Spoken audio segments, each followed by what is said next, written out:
Welcome everyone to another video today. My name is Nicholas or Nick Greer. It doesn't matter to me, so let's get into it. And today I will be talking about the DC Comics character known as Glorith. She made her first appearance in Adventure Comics issue 333 in November of 1965. She was created by Mort Weisinger, Jerry Siegel, and John Fort.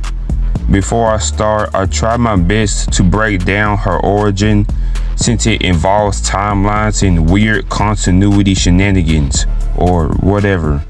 So apologies if any information in this video is complicated.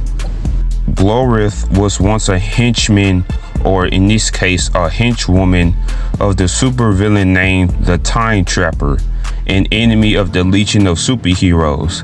Attempting to destroy the Legion, she would transform the Legion into children, which led to her defeat. Because of this defeat, Time Trapper turned her into protoplasm, a colorless material that composes of a living part of a cell. When Time Trapper created a pocket universe where Superboy never joined the Legion or become Superman, Time Trapper was killed by the alien superhero called Mon-El, who's a member of the Legion. Because of this erased everything in the pocket universe with the Legion since it involves the timeline of Superboy Kal-El joining the Legion. There's a little bit more to the story, but I'm not gonna get into it. With that said, the Legion supervillain known as Morduru took over what was left of the pocket universe, and I assume he created an altered timeline in which he has several wives. One of the wives was Glorith and Mysanal, aka the White Witch, who I made a video on. Morduru's dominance over the pocket universe was short-lived, as two Legion members from the previous timeline ended up using Glorith to recreate the previous timeline so it can end Morduru's dominance, in which they were successful. When the Legion of Superheroes history got rebooted, instead of Time Trapper being the enemy of the Legion, it's Glorith. She became a prominent villain of the Legion. She created the Glorith-verse timeline where she destroyed a planet called Daxam. When the Legion of Superheroes member Ultra Boy found out that Glorith planned on gaining omnipotent power, he tricks Morduru into attacking her.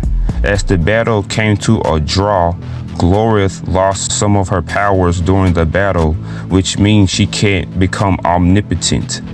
Finding out this deed, Glorith sends Ultra Boy's girlfriend, Phantom Girl, 1,000 years into the past, making it seem like she died. Not sure what happened afterwards. In the 0 Hour crossover event, Glorith tries seducing Mon-El, who's renamed Valor, but ends up getting rejected. Not gonna get into the rest of the story since all of this information is rebooted. There is another character called Glorith, and it states that she's linked to the original Glorith that I was talking about, even though she shares no resemblance to the original in pre-0 Hour. There's also a post-reboot version of Glorith named Lori Morning, but that's not important. Now let's move on to her powers and abilities. With the ability of time manipulation, she can freeze, alter, separate time. She can affect someone's age, send them forwards or backwards in time. She also has some level of magic, as she can mind control and has mind manipulation.